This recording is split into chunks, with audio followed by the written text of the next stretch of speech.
जय हिंद। आप सभी का केमिस्ट्री क्लास में स्वागत है। दोस्तों, इस वीडियो के माध्यम से हम ये जानेंगे कि different between classical conditioning and operant conditioning, यानी क्लासिकल कंडीशनिंग और ऑपरेंट कंडीशनिंग में क्या अंतर है। तो आइए बिना देरी किए हुए जानते हैं कि क्लासिकल अनुबंधन और क्रिया प्रसूत अनुबंधन में क्या अंतर है। क्लासिकल कंडीशनिंग यानी जो शास्त्रीय अनुबंधन है, in this theory has been profound by Russian psychologist I P. Pavlov, यानी कि इवान पेट्रोविच पावलोव इन 1904 में, यानी कि 1904 में इस सिद्धांत का जो प्रतिपादन किया था वो रशियन साइकोलॉजिस्ट यानी रूस के जो मनोवैज्ञानिक है वो इवान पेट्रोविच पावलोव ने 1904 में किया था। Operant conditioning. This theory has been propounded by American psychologist P.F. Skinner in 1938, यानी कि जो क्रिया प्रसूत अनुबंधन सिद्धांत है, यानी जो क्रिया प्रसूत अनुबंधन है, इसका प्रतिपादन अमेरिकी मनोवैज्ञानिक P.F. स्किनर ने 1938 यानी 1938 में किया था। Classical conditioning. This theory is known as type 1 learning, यानी कि ये जो क्लासिकल कंडीशनिंग है इसको टाइप 1 अधिगम के नाम से भी जाना जाता है। ऑपरेंट कंडीशनिंग को this theory is known as type 2 learning, यानी कि यह टाइप 2 अधिगम के नाम से प्रसिद्ध है या जाना जाता है। क्लासिकल कंडीशनिंग अगला जो अंतर है, in this the response acquire naturally, यानी कि जो इसमें क्या होता है, जो अनुक्रिया होता है वो स्वाभाविक रूप से होती है। रिस्पॉन्स जो अनुक्रिया होता है वो नेचुरली होता है, यानी स्वाभाविक रूप से होता है। ऑपरेंट कंडीशनिंग में इन this the response is voluntary, यानी कि जो इसमें अनुक्रिया जो होता है वॉलंटरी होता है, यानी कि इच्छा पे होता है, ऐच्छिक होता है। क्लासिकल कंडीशनिंग के अंतर्गत in this SR association is based on the law of proximity, यानी कि ये जो अनुबंधन है ये कौन से सिद्धांत पे आधारित होता है, ये साचार समीपता के सिद्धांत नियम पर या सिद्धांत पर आधारित होता है, law of proximity.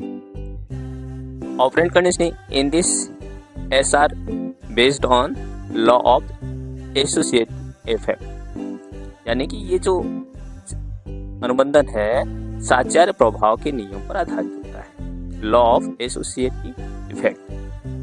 Classical conditioning next जो डिफरेंस है, in this related to the automatic nervous system ANS of animal, यानी कि यह जो सिद्धांत है, यह जो अनुबंधन है, यह प्राणी के स्वचालित तंत्रिका तंत्र, यानी जो प्राणी है तो उसके स्वचालित तंत्रिका तंत्र से संबंधित होता है, ऑटोमेटिक नर्वस सिस्टम।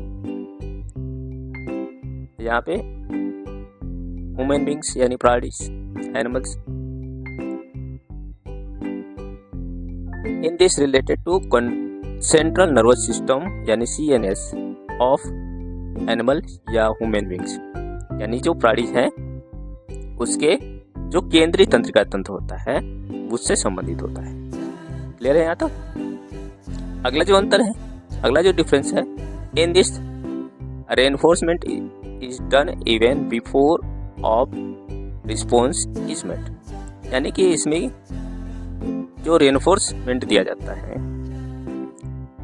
पुनर्बलन जो दिया जाता है, अनुक्रिया करने से बिफोर, अनुक्रिया करने से पहले प्रदान किया जाता है।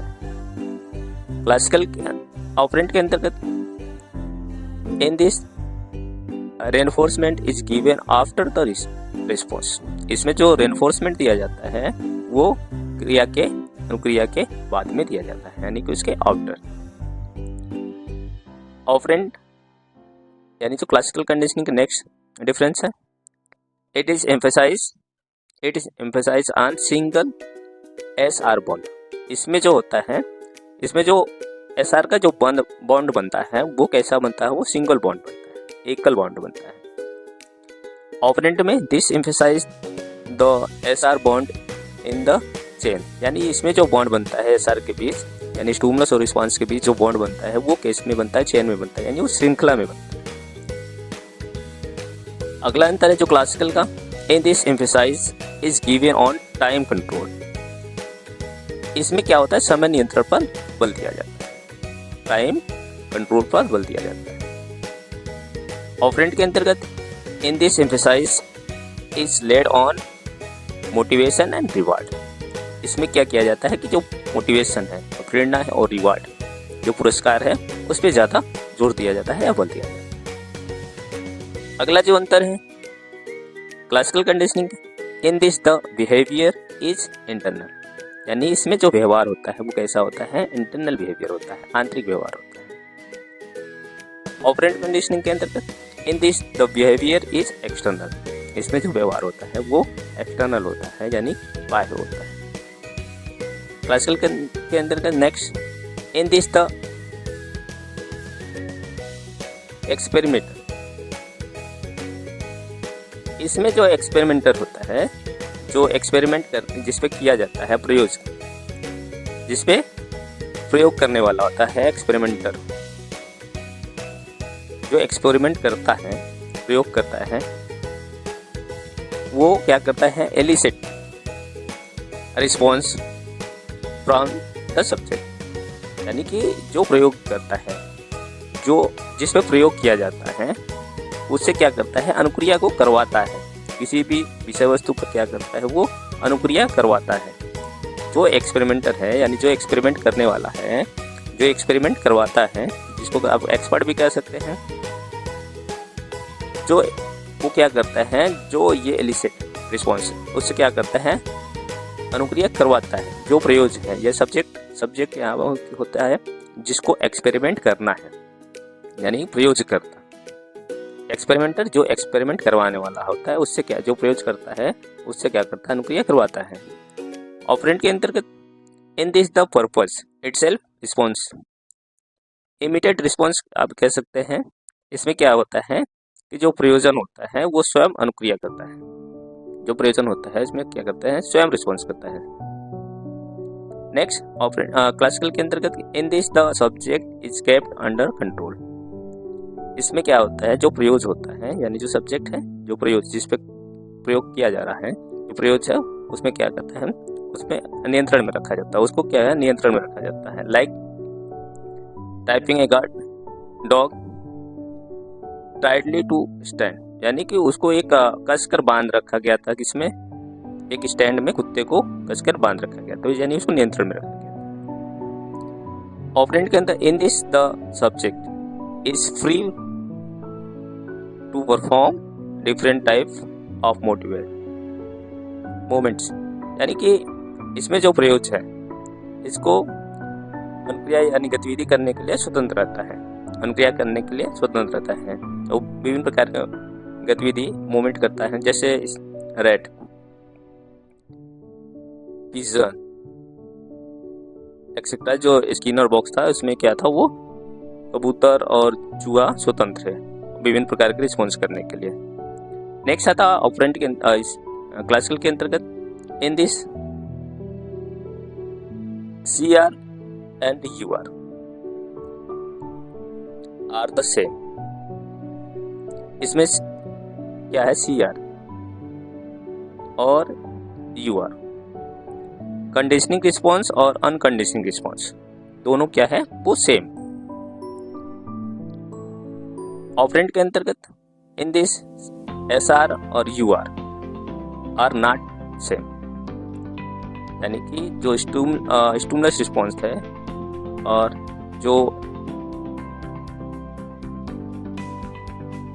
अनकंडीशनिंग जो रिस्पॉन्स है वो दोनों सेम नहीं है। इसमें कंडीशनिंग रिस्पॉन्स और अनकंडीशनिंग रिस्पॉन्स दोनों सेम है। इसमें स्टिमुलस रिस्पॉन्स और अनकंडीशनिंग रिस्पॉन्स दोनों सेम नहीं है। लाइक जैसे इसमें ईटिंग फूड दोनों सेम था, और इसमें लाइक प्रेसिंग द लीवर, यानी कि लीवर को दबाना। क्लासिकल के अंतर्गत नेक्स्ट जो डिफरेंस है, in this CS and UCS are presented together. इसमें CS और UCS यानी जो कंडीशनिंग स्टिमुलस है, अनकंडीशनिंग स्टिमुलस के दोनों को एक साथ प्रस्तुत किया जाता है।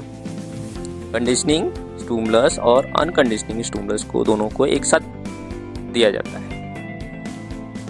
ऑपरेंट के अंतर्गत in this only the usable object is kept in this use condition.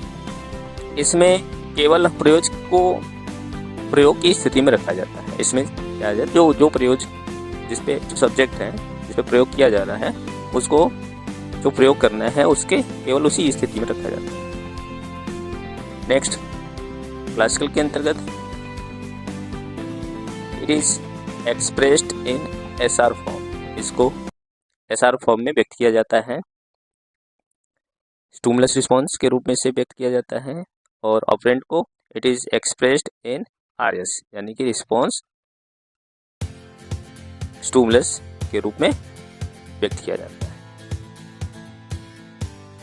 Classical के अंतर्गत नेक्स्ट जो डिफरेंस है, this principles is limited only to animal, यानी कि ये इस तरह का जो सिद्धांत है या यह सिद्धांत जो है वो केवल जानवरों या पशुओं तक ही के अधिगम तक ही सीमित है, लिमिटेड ओनली एनिमल्स लर्निंग। और जो ऑपरेंट कंडीशनिंग है या इस तरह के जो प्रिंसिपल है, this principle is useful for animal learning as well as human learning, यानी कि जो क्रिया प्रसूत संबंधन सिद्धांत है ये एनिमल लर्निंग और ह्यूमन लर्निंग दोनों के लिए यूजफुल है,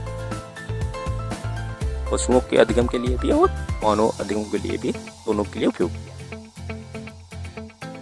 ठीक है, इसमें हमने जाना क्लासिकल कंडीशनिंग और ऑपरेंट कंडीशनिंग दोनों के बीच क्या डिफरेंस है। अगर आप इस चैनल पे पहली बार आए हैं तो इस चैनल को अवश्य सब्सक्राइब कर लें, साथ ही साथ चैनल को लाइक करें और उन विद्यार्थियों तक इसे शेयर कर दें जो इसकी तैयारी कर रहे हैं। धन्यवाद।